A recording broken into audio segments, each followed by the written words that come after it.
are not at all having anything to do with the natural biological sorts of systems. We like to play with these sorts of simple organic molecules which come together with metal ions in a way so as to stabilize the resulting structures that form.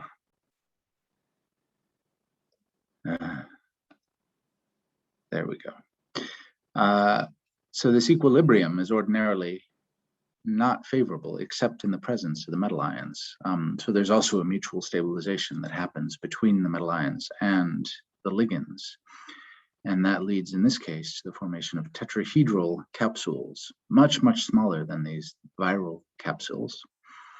But there's a similarity also in that the geometry of the building blocks comes together in a specific sort of way so as to generate the geometry of the ultimate structure, the tetrahedral capsule in this case, where the metal ions geometry translates into the C3 axes of the tetrahedron, and the ligands geometries translate into the C2 axes, and they're both in just the right orientation in order to close up into a tetrahedron.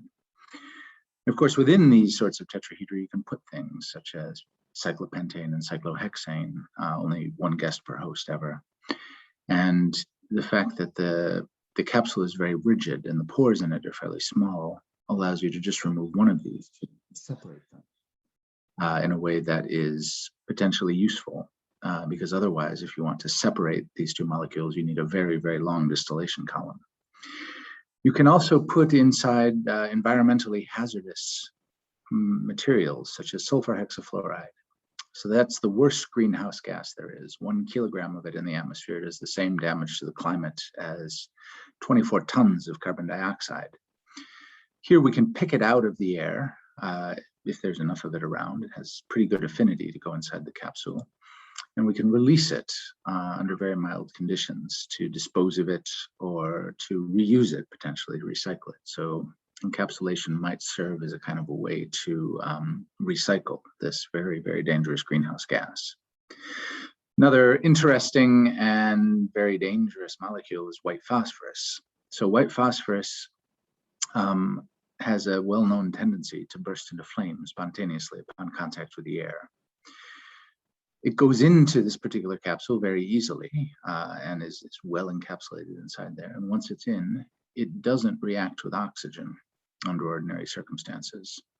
So we've taken something that is notorious for being air sensitive, and we've managed to stabilize it. If cyclopentane can come out, you can imagine dioxygen could be able to come in here. And that process should lead to oxidation of phosphorus, formation of phosphorus oxides, which is very thermodynamically favorable. But what we think happens is that the active encapsulation here leads to a destabilization of the intermediates, leading on to phosphorus oxides. Once oxygen gets in here, the intermediates are too big to fit in the capsule, and so they're energetically raised. And that makes it much less favorable than it would otherwise be. So we can change the behavior of things through encapsulation in some interesting ways. Dowey came up with this capsule here, which is very easy to make and binds perinate. So perinate is something that is, it can be an environmental pollutant, but more to the point, it is a very, very valuable anion. Rhenium is very expensive stuff. And this capsule will selectively take up rhenium from among other anions that are present in water solution. So if you have an organic solution of the capsule down here with this butyl trifluoroborate anion around, which is a competent template to make the capsule, but it isn't a very good guess. The perinate will selectively displace the butyl trifluoroborate and allow you to extract perinate from water. And you can, in fact, take the capsule with perinate and get it to transfer from water to ethyl acetate through anion exchange. And And it's not stable in ethyl acetate. Ethyl acetate isn't really polar enough to support the formation of this highly charged capsule. So the capsule then decomposes, it comes apart in ethyl acetate, and the perinate then goes back into the water where it's very happy if you have a water layer nearby. And then you can separate the ethyl acetate, evaporate, and add a new template and to potentially use the capsule in a closed loop to keep your extractant around. Another capsule that Dawei came up with in particular is this one shown here. So this is a much larger capsule with enough space inside to take up coronine, among other polycyclic aromatic hydrocarbons, but it really prefers coronine. That's its best guess. The presence of these peg chains allows this capsule to go into water with the right anions around, provided those anions are present. And if you add sulfate, sulfate pairs with the cationic capsule and gets its transfer from nitromethane to water, along with the coronine that's inside of it. So it can selectively trap coronine, and you can bring the coronine along as a cargo into a separate phase. And then if you add more nitromethane, you get rid of the nitromethane that has all of the other molecules that you had previously, and add, for example, trifluimide. Trifluimide gets the capsule to go back from water into nitromethane. You can then add a competing guest. Benzene maybe isn't the best one, but it's very easy to track by NMR. So benzene will eject the coronine from the capsule just by mass action, the Chatelier's principle. Then if you add more water and some sulfate, you can get the phase transfer trick to reverse, and you can separate off the coronine that you had extracted using the capsule and close the loop again. And in fact, you can make a shorter loop if you want. You can just go between 4 states here, as opposed to going all the way back through. So this process could allow you to take coronine out of a mixture of hydrocarbons. And with a bit of a tweaking, you could also use this process to take polycyclic aromatic hydrocarbons out of water, where they could be present as environmental pollutants. So this could be a way of remediating water that has been rendered dirty through the industrial process. Dawei also, with the same triamine as I showed you previously, or actually it is the same triamine. With zinc now as our metal, he showed that you can get 2 distinct diastereomers of capsule here. So the face has a directionality to it, and the vertices also can be either delta or lambda, and the combination of those 2 stereochemistries allows you to come up with 2 distinct diastereomers with 2 very different volumes. So this one has a much smaller volume than that one does. This one takes up small guests. This other one takes up much larger guests in solution. And they interconvert as a function of temperature. So if you raise the temperature, you get predominantly the larger of these 2 capsules. If you lower the temperature, the smaller one predominates. And so if you have the smaller one with one of its guests here at low temperature, with a larger guest just present in solution, and you raise the temperature raising serves as a switch. And you can exchange your guests and get the capsule to take up one and eject the other, just as a function of changing temperature. That could be useful, again, for closing these sorts of loops where you want to take something up and let something else go in the context of purification, or if you have a nasty chemical, some, again, polycyclic aromatic hydrocarbon, some pollutant, this process could allow you to release it under circumstances where it maybe precipitates out or crystallizes out in pure form. So using the capsule kind of as a thermal pump. Tanya, much more recently, came up with a series of these other diastereomeric capsules. So you can see that this pyrene containing building block here comes together with this triamine building block, together with metals, zinc or cadmium, to form different diastereomeric complexes where you can either get this pyrene in sort of landscape form here or portrait form here, where it's either horizontal or vertical with respect to the triangular faces. All of these different diastereomers have different cavity sizes, and they take up different guests. And the particular guests that we looked at here are organochlorine pesticides. So these are potentially useful molecules, although they've been banned in much of the rich world because they are persistent organic pollutants. They're very, very bad for the environment because they hang around. They're very, very slow to degrade. Here, Tanya has shown that she can selectively take up, for example, Murex, which is, again, a pesticide that binds very, very nicely to this all landscape version of this particular cage here. And the cages here rearrange so as to express uniquely this diastereomer, so as to maximize the binding. You can see here all of these NMR peaks correspond to the different diastereomers, but if you add this guest, only one is left. So the dynamic library of different host guests optimizes binding for the particular guest of interest here. Again, potentially of interest in the context of environmental remediation. Together with Sylvia, who I guess is going to be talking later on this afternoon, we had a look at these two cages here, which are very simple to make and which trap very different guests. So this cage here takes up perinate, for example, again, and this other cage takes up fluoroadamantane. And neither one cares about the guests of the other cage. So Sylvia makes these peptide gels, which are very useful for many things, and among which you can take the cage in the peptide gel, and you can put the two different cages in distinct layers of gel in a sort of tri-phase system, with one on the bottom, pure gel in the middle, and another one on top.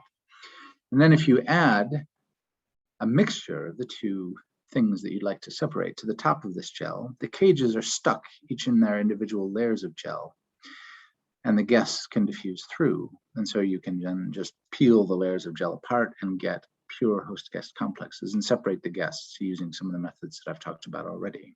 So this is a way of using the relative diffusivities of these cages in the gel to separate things. We also came up with this particular cage here. Lillian came up with this cage that is now grafted with these interesting polyethylene glycol imidazolate tails. And they make the cage itself into an ionic liquid. So the cage now doesn't need any solvent. It is its own solvent now. And so this solvent, this ionic liquid with permanent microporosity to it, can take up things not only in the solvent phase made up by these tails here, but also within the pores of the cages. And these two distinct spaces within the liquid have very different guest selectivities. So the cages take up selectively things like chlorofluorocarbons, which again are very bad for the environment. They cause a lot of trouble with the ozone layer, also global warming. This can trap them selectively out of the gas phase into this liquid phase here. It can also separate isomers of, for example, butanol. So tertbutanol is much more compact than N-butanol, and it's much more strongly bound because it fits inside of this cavity much better. So that process then allows the separation of these different isomers here. So again, there's impact here potentially with remediation and also with chemical separations. Nguyen came up with a similar cage to the one I showed you just now. So this cage has aniline residues on the outside. This one has aldehyde residues on the outside. But otherwise, they're physicochemically quite similar. They both have the imidazolate and PEG chains here. In this cage, Nguyen showed that if you put it in a biphasic system with ethyl acetate and water, at low temperature, the cage prefers very much to be in the water phase. But if you raise the temperature, the cage relaxes its polyethylene glycol chains here. They adopt a different configuration, a more hydrophobic configuration, and they transfer up into the ethyl acetate layer. And this is fully reversible. And you can understand this in terms of the thermodynamics of the system. And you can actually have systems where you have, for example, water, ethyl acetate water.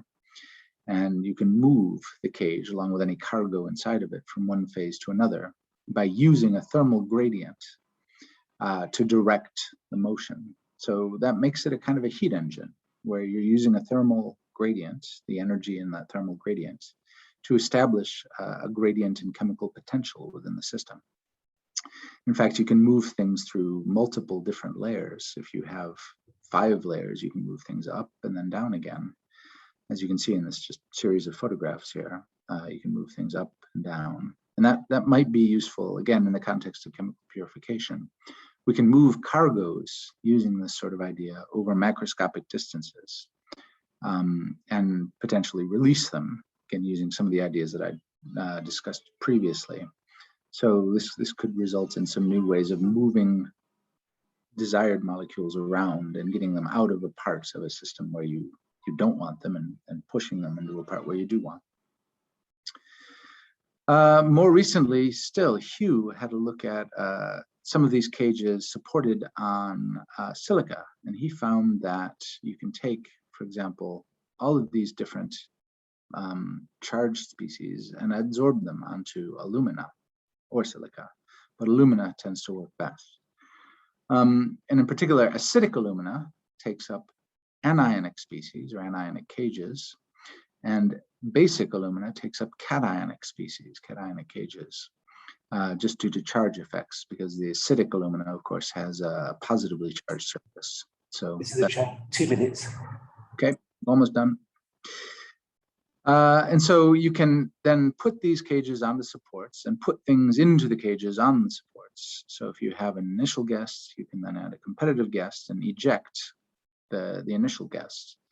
And so you can have a system where, for example, you have one cage containing cyclopentadiene on acidic alumina, and then another cage, basic alumina with a dienophile. And if you add something like dichloromethane, which can displace both of these guests, you can trigger a Diels-Alder reaction, releasing cyclopentadiene, which of course doesn't tend to be very stable by itself. It tends to react with other equivalents of cyclopentadiene, but inside of the cage, again, it's stabilized indefinitely. And so you can set up these reaction systems by immobilizing the cages on solid supports. It remains for me, of course, to thank the people who actually did the work. This is an old photograph because we haven't been able to get together for a while, unfortunately. Hoping to get together actually in person as a group entirely in the very near future, but hasn't quite happened yet. We benefit from collaborations with many people, including Sally Brooker, who was just mentioned, around the world. And we've been generously supported by a variety of different funding agencies, not least of which cost through the years. So thanks again to Ali for the very kind invitation to come and talk to you today, and for you all for your kind attention during my talk. I'd be happy to